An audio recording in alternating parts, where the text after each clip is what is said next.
Hi guys, so for this video is nandito kami ngayon sa daan at punta kami ngayon sa bahay ng aming lolo. So right.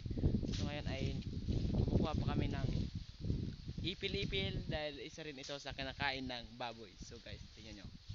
Ayun tito ko guys. Shout out to my tito. Ang pogi-pogi mo. Alright. So, tamang pakit lang. Alright. So guys, kuhan tayo, kuha pa ng marami para iwas gastos. Yan, si Tito. Burido na si Tito. Buddy, mag-una ko sa'yo, buddy. So yan, mag-una muna tayo guys. Basta dadal natin yung ipil-ipil pang pakain sa baboy. So yung Tito ko may daw magasunod lang. So guys, alam nyo, ito ay isa ring paraan para makatipid naman kayo sa gastos. Hindi yung palaging ipa lang yung kinakain ng baboy nyo. Siyempre kailangan nyo ring samahan ng mga damo-damo para fresh na fresh yung baboy nyo guys. So yun, ito ay isang paraan para makatipid-tipid kayo guys, no. So pagpasensyahan nyo lamang at ako'y normal na tao lamang at isang hamak na mangyan. Yan naman yung face ko. Pangit-pangit guys, no. So hinihintay ko pa dito kasi baka makuhan siya. Paano kung iwan natin. So tamang hintay lang guys, no. Ang ganda ng view guys doon. Banda. Doon banda guys, oh. Gandang view doon. Kung lang hindi ko masyadong kita. Hindi masyadong makita ng camera ko kasi sobrang silaw ng ilaw. So yung contrast baga masyadong maliwanag. Yan naman guys. Yan naman kung gaano kaganda yung tanawin pag dito tayo sa bundok. So no. So wait lang tayo guys dito. Pupunta na dito yung tito ko kaya magsisimulan tayo maglakad. So ngayon guys, kung gusto nyo ng mga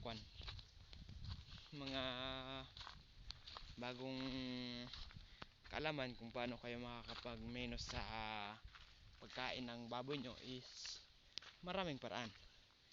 So una is sanayin nyo lang yung mga baboy nyo na pa gala-gala sa may damuhan.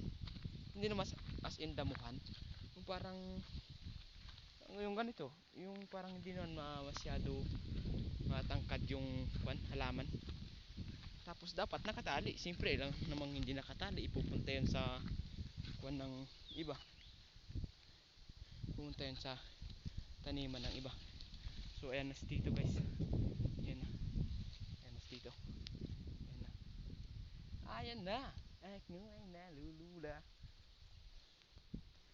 Guys. Ayan na si Tito. Ayan na guys dito guys. Ayan. Tamang buka-buka lang tayo dito. So no. Ito po ay normal na gawain na namin. Kaya okay lang kahit may mambas sa amin dyan. Okay lang, no? Diba? Accept the more basher. And sabi nga nila kung anong pwedeng baguhin pa sa iyong sarili, sa iyong live pagpa-broadcast, baguhin. Kasi kaya lang naman baguhin kasi kung sa ibang tao sakit siguro sa ibang tao. So guys, napakagandang view talaga din eh. So wait lang. Yung river namin doon, nakikita nyo yung river. So kita nyo naman guys, hindi po yan masyadong malinaw yung camera. Kitang kita na yung napakagandang view. Lalo pag dito guys, you know?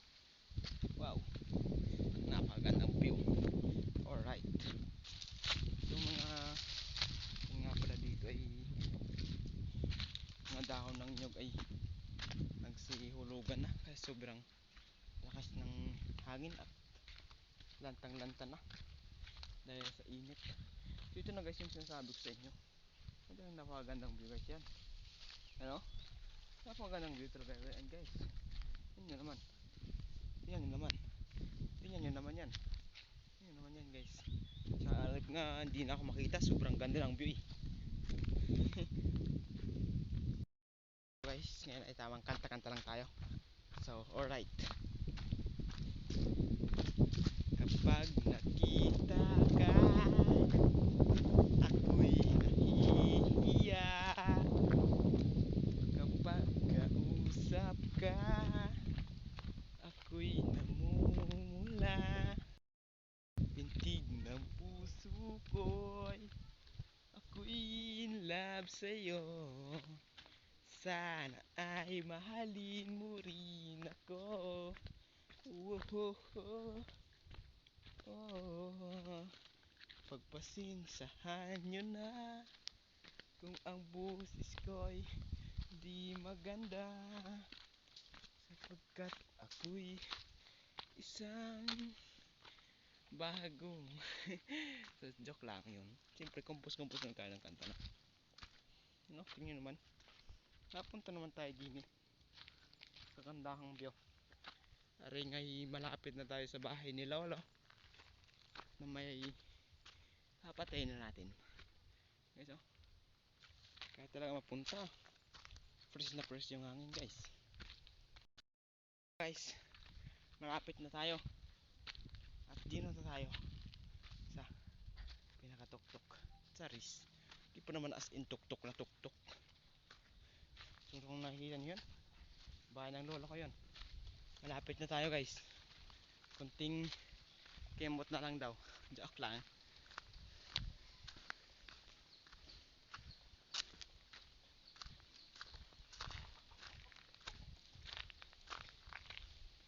So andito.